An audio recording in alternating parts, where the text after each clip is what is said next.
¿Qué le parece si retomamos el tema de la naturaleza de esta metapauta poética de tal manera que hay que para todo? Este lado humano y el Ya, lado... ya.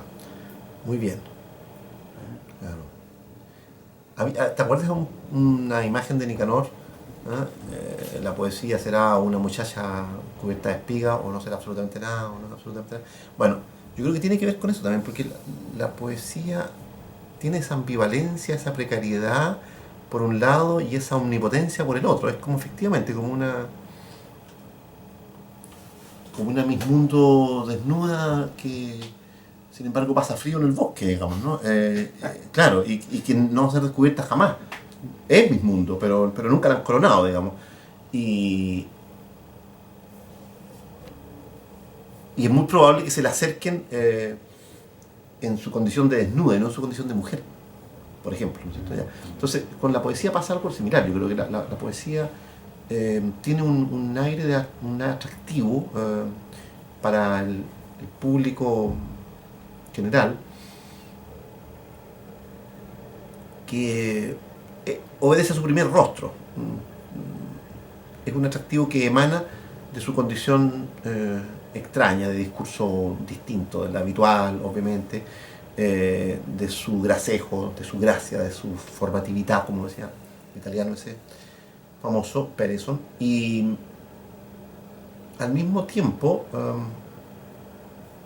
es un discurso humilde, es un discurso que de pronto es capaz de conmovernos hasta las lágrimas, digamos, de cambiarnos, incluso de mostrarnos un camino.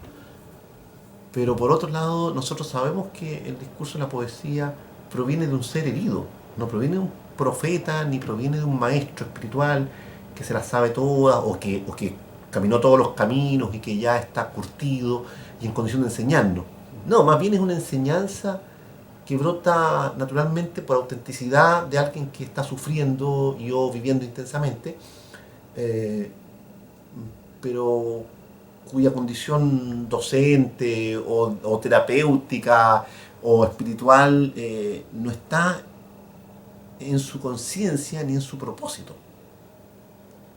El sujeto que está simplemente tocando el ser, como se toca la carne viva, como se toca una herida, no está pensando en darle clases a nadie. Y los grandes poemas operan así. Operan porque tocan una fibra viva que nos transmite vibraciones a nosotros también,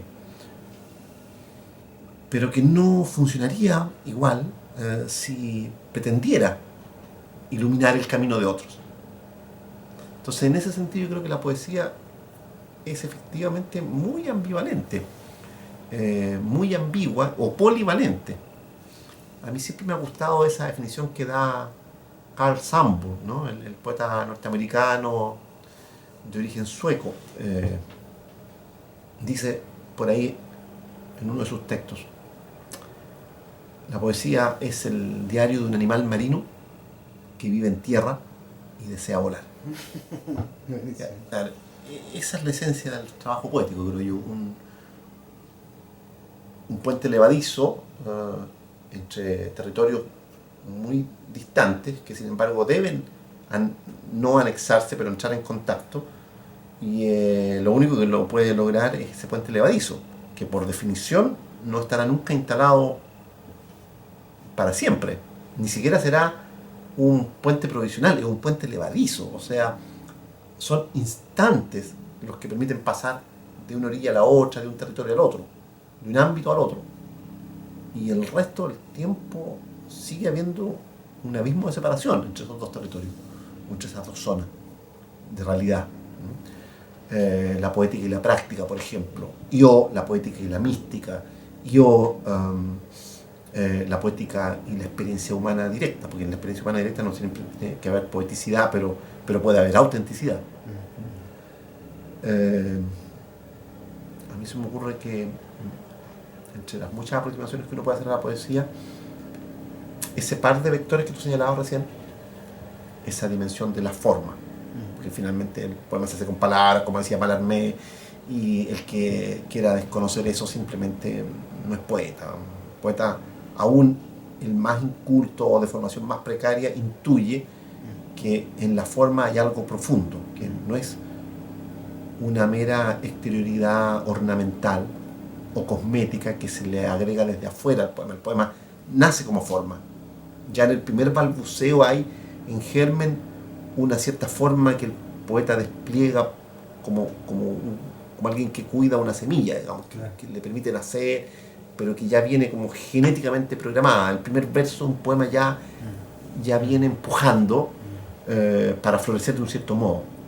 Pero al mismo tiempo está este otro vector de la dimensión humana. El poeta tenga o no una cierta fluidez verbal y o metafórica, tenga o no tenga talento formativo, comillas, en materia de formatividad, en italiano, así como la capacidad de darle forma a algo, de todos modos tendría que tener al menos experiencia humana.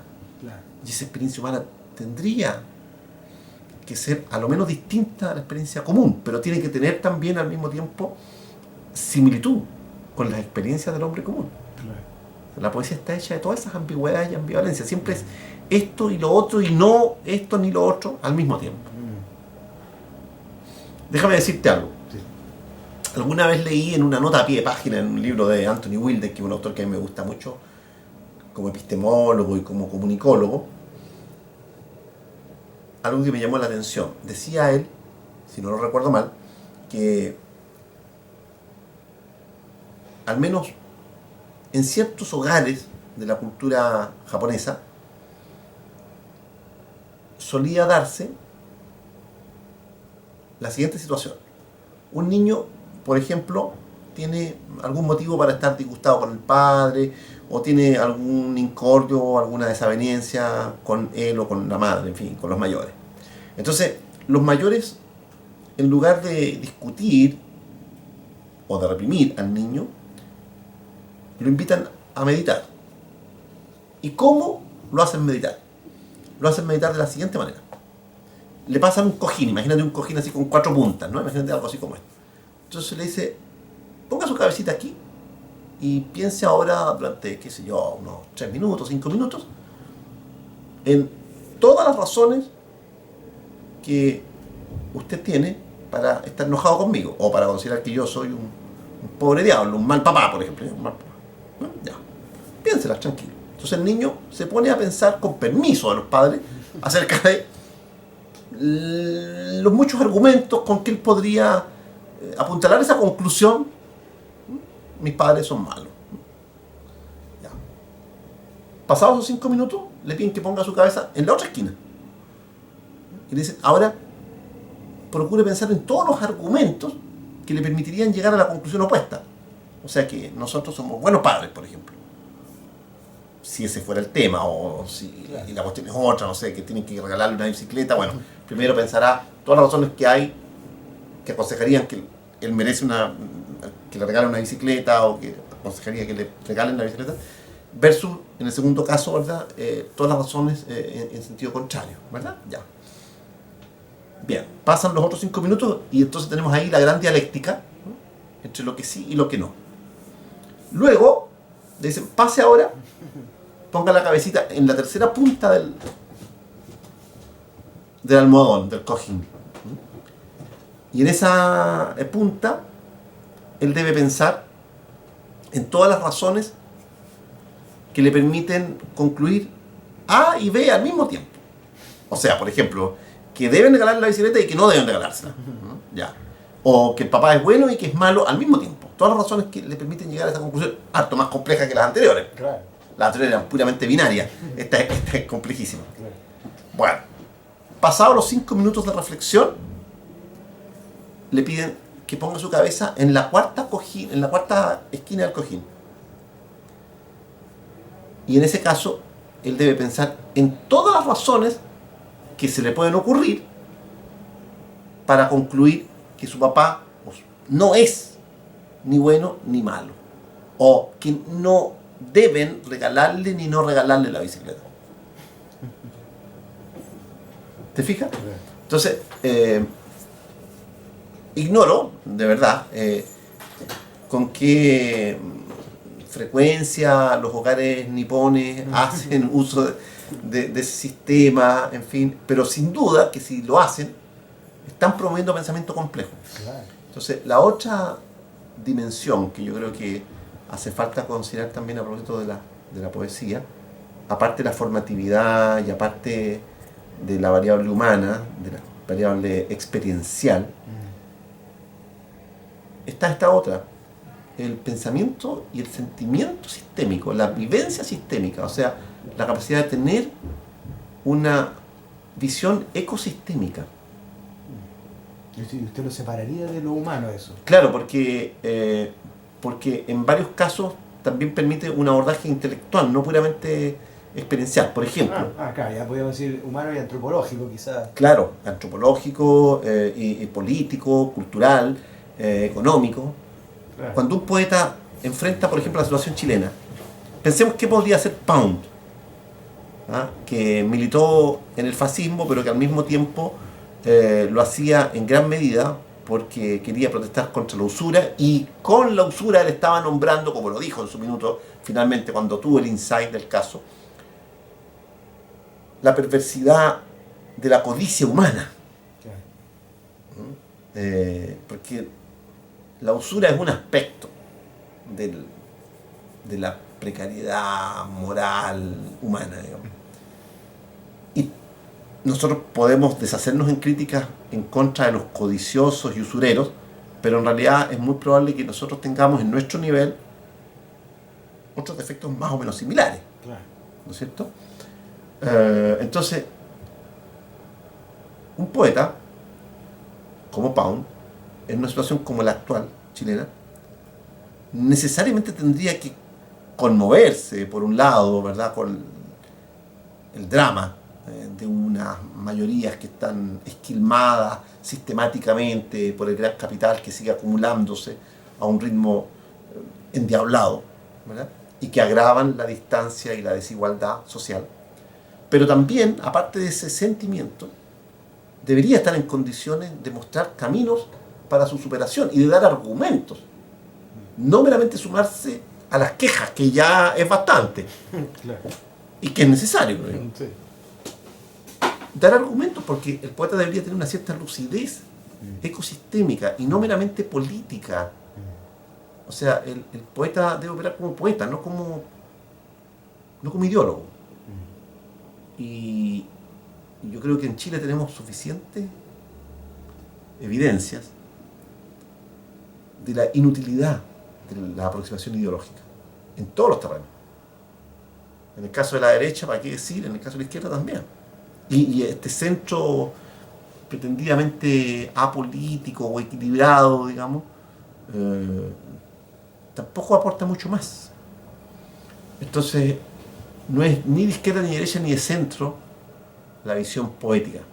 Creo que simplemente todo eso está en un primer piso y el poeta debe subirse a la mansarda de la casa y al techo incluso y mirar desde ahí.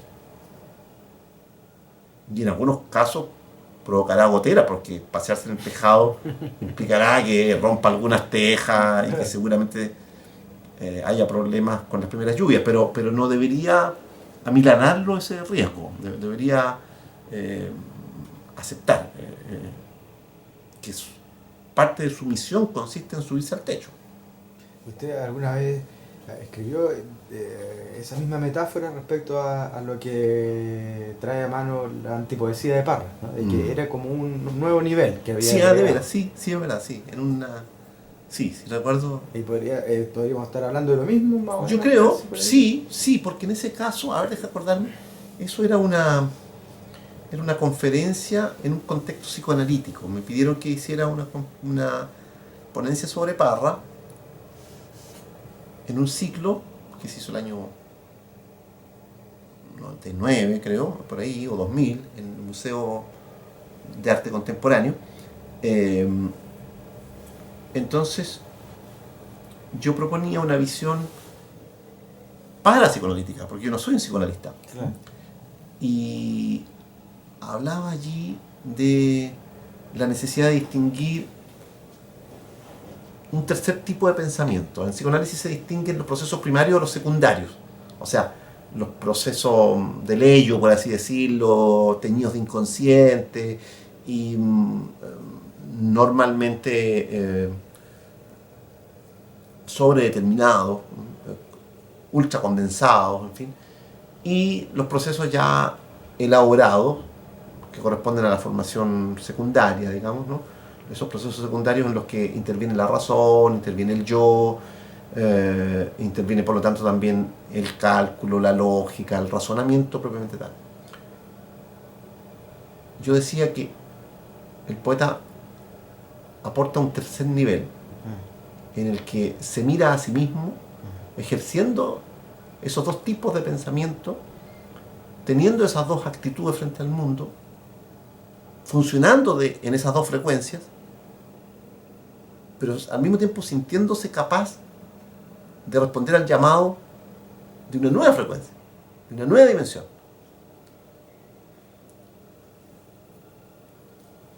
Yo sé que estoy rayando en un terreno muy complejo, pero yo creo que la poesía tiene, entre otras cosas, la propiedad de abrirnos paso hacia una dimensión sobrenatural,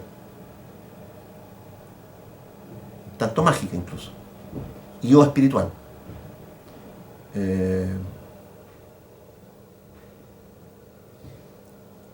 Pero que comienza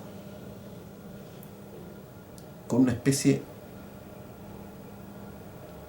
de buceo místico, ¿no? En que la persona procura auscultar su propio yo, su propia naridad, su propia precariedad, su propia condición de espejismo. Un poeta es un espejismo, un poeta es un ser imaginario, como diría Nicanor, digamos, parafraseándolo. Es literalmente eso, es un ser que vive de imágenes, forjando imágenes, y a su vez él mismo parece no encarnar, parece ser puro aire, pura imagen, puro reflejo incorpóreo, pero no insustancial. Entonces, esa sustancia rara que tiene el poeta y que tiene la poesía, evidentemente requiere una visión distinta de la que es propia de los procesos primarios y de los procesos secundarios. Son procesos terciarios, diría yo. Claro. Sí, eso equivaldría, yo creo, a una mansarda en la casa. Los procesos primarios equivaldrían al subterráneo, digamos, a la zona oscura, ¿verdad? Claro, claro. Bueno, el primer piso correspondería a los procesos secundarios, pero ese tercer piso es la mansarda.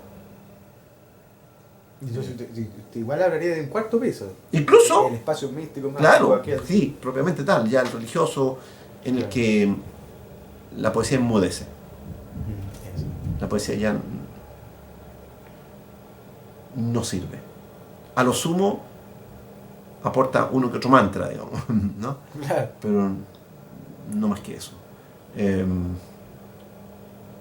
Y que no nos está dado a nosotros siquiera nombrar eso. Porque nombrando aquella dimensión uno la ensucia, aunque sea real. Sí, Donde los ángeles deben pisar. exactamente. Solo Claro. los tontos. Claro. Entonces, podemos consignarlo en el mapeo mental, pero más vale no hablar de eso. De alguna manera, ahí aparece, ¿cierto?, la posible reflexión sobre ese origen no diviso entre el poeta y el bardo cuando era el chamán, el druida, Sí, ¿no? sí. Que quizás lo perdimos, pero que ahí está también. Sí, volviendo a Nicanor, está saliendo harto Nicanor en esta conversación, pero ¿te acuerdas que Nicanor decía por ahí en algún momento, el poeta es el brujo de la tribu? Claro. ¿No? Sí, yo creo que es el brujo, es el chamán, pero también es el joven y el viejo de la tribu al mismo tiempo. Claro. Es el joven porque tiene pulsiones juveniles. Las pulsiones que la poesía propicia y que vehicula son las pulsiones de un cuerpo joven. Pero al mismo tiempo, como si se tratara de una nueva encarnación, de un viejo, digamos, que en su minuto fue sabio, o al menos longevo, digamos, y que vivió mucho, que tiene mucha experiencia acumulada. El poeta también habita ese ámbito no cronológico en el que la experiencia del mundo, borrando sus cronologías, está simultáneamente disponible para todos. Por ejemplo, el caso de una antología, volvamos a la antología. Tú tomas una antología de poesía griega, por ejemplo, de poesía occidental, qué sé yo, y un verso de un lírico griego arcaico te hace tanto sentido como un texto de Cavafis, o de Elitis, o de Ritsos, o de cualquier poeta griego moderno. ¿Ya? Lo mismo te pasa con los chinos. Para ponerte lenguas en las que la poesía tiene 25 siglos fácilmente, digamos, ¿no? O más, digamos. ¿No? Y desde ese punto de vista, yo creo que nos hemos ido habituando inconscientemente a entender la poesía como un discurso que tiene una temporalidad definitivamente distinta, más elástica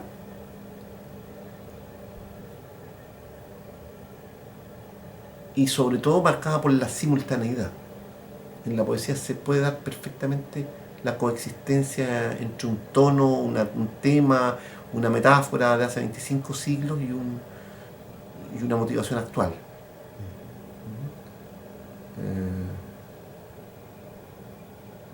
Hay poemas de Arquíloco o de Catulo, para citar a los latinos, o de Lita y Po entre los chinos, en fin, que nos siguen diciendo mucho hoy, tanto como antes quizá. Entonces, eso no pasa en el discurso político, en el discurso filosófico. Hay una acción del tiempo en esos discursos que agrega arrugas al discurso. En la poesía, no digo que se mantenga inmarcesible siempre el rostro de la poesía, pero uno siempre nota lozanía. El rostro de la poesía es siempre lozano.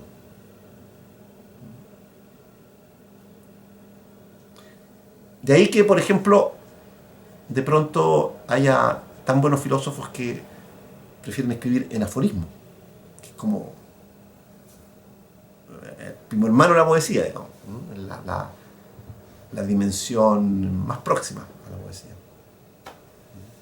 O el apólogo, el microcuento, la microficción.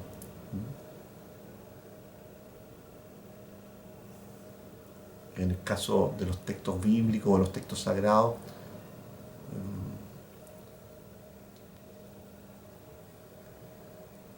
bueno, las imágenes, las alegorías, la en fin, sí, todos los recursos, ¿no? La leyenda, en fin. Tienen como el refrán incluso, tienen como un aire que les da prestancia y credibilidad. Y en esta cosa de volviendo un poco al asunto de la forma, de alguna manera las otras esquinas que hablábamos, lo humano, lo sistémico y quizás lo espiritual, sean lo realmente atemporal, ¿no? Pero la forma está mucho más expuesta a la caducidad, ¿no? Digamos, yo requiero para leer poesía náhuatl conocer la Mesoamérica antigua, porque si no choco con un universo de formas muy otras. Claro. Entonces, ¿qué pasa con este argumento de que podría haber un canon, siquiera? ¿Me entiendes? O sea, sí, yo creo que claro, se va acumulando y requiere esa gigantesca erudición, pues de 25 siglos por lo menos, ¿no? Pero a ratos, claro, a veces pasa ese milagro que se conservan las dos cosas, ¿no? En algún poema que se dio chino, ¿no? De que está ese factor humano contingente después de 25 siglos y una forma que no es llana, que no es asequible. Bueno, a mí me parece muy expresivo, a propósito del canon, que precisamente el libro, El canon occidental de Harold Bloom, prometía referirse a 40 autores y termina abordando 26, si no recuerdo mal. Me parece interesante porque esa proporción que queda fuera, ¿verdad? Que es más de un tercio, digamos, de alguna manera es una invitación a llenar uno, ¿verdad? Los nombres en blanco, esos espacios en blanco, y al mismo tiempo yo creo que nos recuerda la esencia del canon. La esencia del canon es su carácter polémico, es su problematicidad. Se puede problematizar, se puede discutir eternamente, por un lado los nombres y por otro lado las obras. A lo mejor podemos estar de acuerdo en que fulanito de tal debe estar de todas maneras, pero a lo mejor tenemos que ponernos de acuerdo respecto de con cuál obra, porque algunos consideran mejor esta, otros consideran mejor la otra. Al mismo tiempo, a propósito de eso, me venía a la mente una idea que a mí siempre me pareció atractiva, porque me pareció valiente en su minuto. Cuando Pound alude a la vacuna, no sé si conoces ese texto,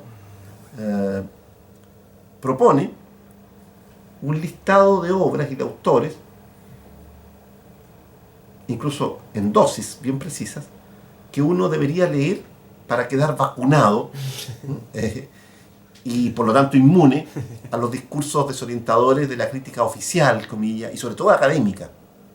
Él se preguntaba ¿por qué tendríamos nosotros que seguir a las tinieblas a ciertos profesores de literatura que ponderan determinadas obras y que no han dado muestras ellos mismos de excelencia en su expresión, por un lado, y por otro lado, en su comprensión de esas obras? Porque en algunos casos repiten fórmulas ya leídas en otros, que les hacen sentir convicción respecto al valor de tal o cual autor, pero que no logran transmitirnos a nosotros. O sea, emiten comentarios que no son iluminadores. Porque que yo te diga en este minuto, hay que leer a Shakespeare, digamos, no agrega absolutamente nada, digamos. Hay que leer al Dante, no agrega absolutamente nada. Hay que leer a Platón, no agrega nada. El verdadero canon tiene que estar abierto a una especie de revisión continua que en algunos casos puede implicar que se encuentran nuevas razones para mantener en el canon una obra o un autor. No necesariamente implica la revisión que hay que estar sustituyendo autores y obras a cada rato.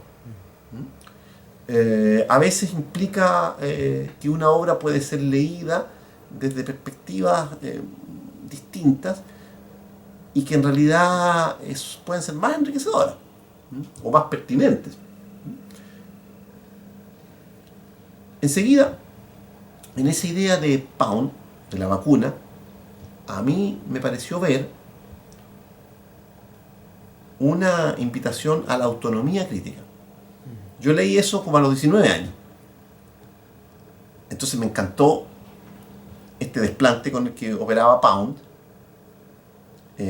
la valentía de emitir sus opiniones al descampado, suscitando por supuesto el malestar de la crítica establecida, pero al mismo tiempo provocando sintonía, yo creo, en los creadores, porque lo que él hacía en el fondo era reivindicar el derecho a tener opinión propia, y yo, al menos, a mirar con cierta suspicacia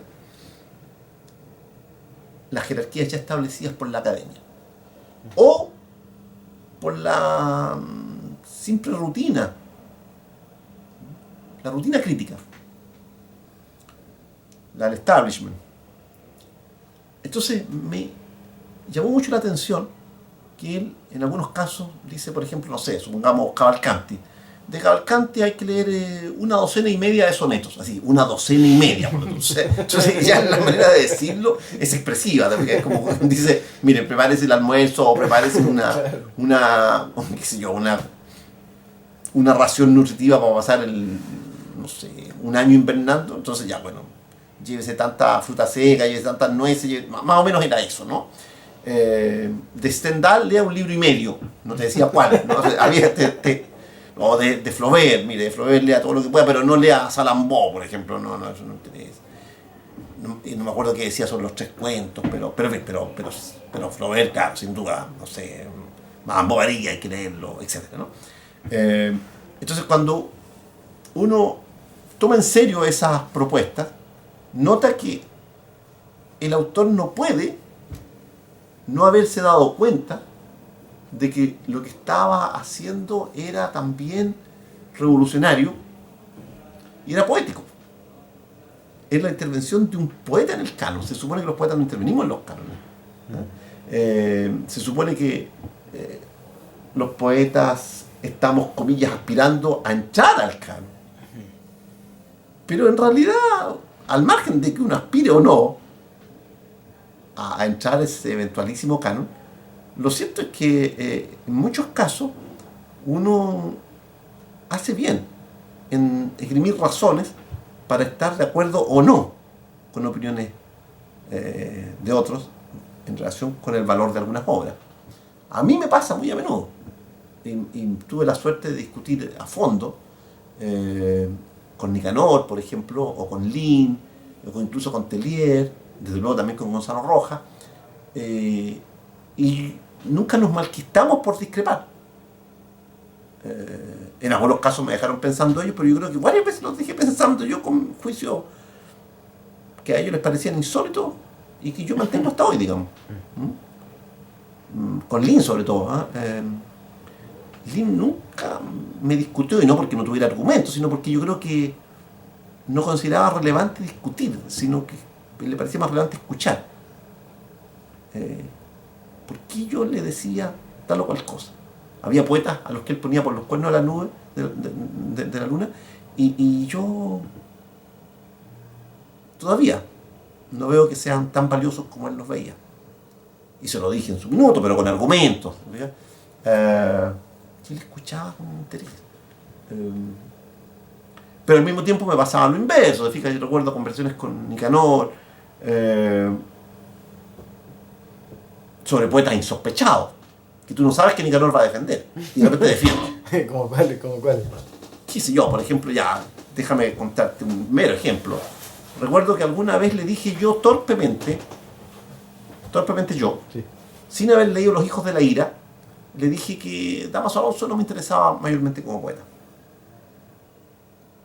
Y él me dijo, cuidado. Y me citó algo que no era de Los hijos de la ira, algún otro poema que él tenía en mente, porque Nicanor tiene una memoria prodigiosa. Tú no sospechas la cantidad de cosas que tiene en su memoria. No es que lea mucho, yo creo que sin duda lee mucho más de lo que la gente cree, pero lo relevante es que tiene un muy buen radar para la calidad. Entonces, poco después de eso, yo me encontré con Los hijos de la ira y me acordé y lo compré. Y claro, me pareció que ese era un poeta muy relevante, bastante más de los que yo más celebro de la generación del 27. ¿Y quién podía sospechar que Nicanor me llamó la atención sobre él en su minuto, te fijas? Y así, alguna vez Lin me acuerdo que defendió a Rosamel del Valle, por ejemplo, que a mí todavía no me logra convencer, pero recuerdo que lo argumentó, digamos, etcétera. A mí esas conversaciones me parecen muy interesantes. O sea, entonces claramente también hay un asunto aquí de... O sea, si bien es, no sé si es imposible, pero es dificilísimo tener una erudición, nacer, por supuesto, con esa erudición, ¿por cierto? Pero, sí, porque lo importante no es la erudición, sino yo creo que la lectura cariñosa, digamos, o atenta. O claro, no sé, con ¿no? erudición me refiero a haber leído realmente. Ya, Entonces, ya. en este caso usted no había leído a este autor y... Lo había leído en las antologías mal antologado, pues entonces Claro. no había leído una obra completa, como Hijo de la Ira, que yo creo que es un buen libro. O sea, para hacer lo que invita Pound hay que haber pues leído suficiente. Sí, pues eso yo creo que de todas maneras. Pero también leído con cierta actitud ya al inicio, porque uno al final se autoengaña creyendo que primero uno debe hacerse de la cultura, comillas, del vademecum elemental, digamos, del minimus minimorum de la cultura, y luego puede empezar a ser autónomo. Yo creo que hay que comenzar a hacerlo de inmediato, porque después uno queda cooptado por la cultura. La cultura uno lo coopta. Claro. O sea, uno empieza a entrar en una zona muy compleja, que es la zona del pariente pobre de la riqueza cultural. ¿Ah? Entonces uno empieza a sentir que empieza a acercarse a los eruditos propiamente tales, porque ya conoce más, y que eso, empieza a compartir sus opiniones, empieza a moderar sus juicios. Bueno, en algunos casos debe moderarlo porque a lo mejor eran inmoderados, eran trogloditas, digamos, eran juicios infundados, extremos, brutos. Pero a lo mejor en otros casos esa brutalidad hace bien.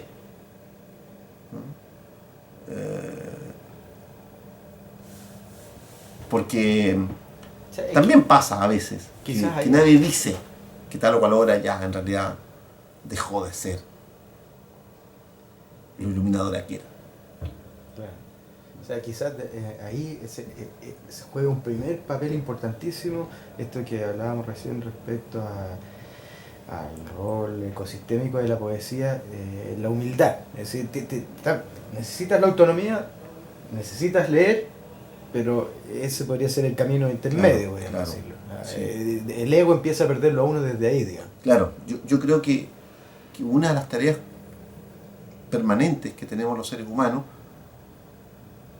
y que para la poesía es indispensable, creo yo, es, no sé si luchar contra el ego, pero por lo menos esforzarse por mantenerlo bajo control. Porque por naturaleza el ego siempre impregna todas las palabras que uno profiere en este mismo minuto.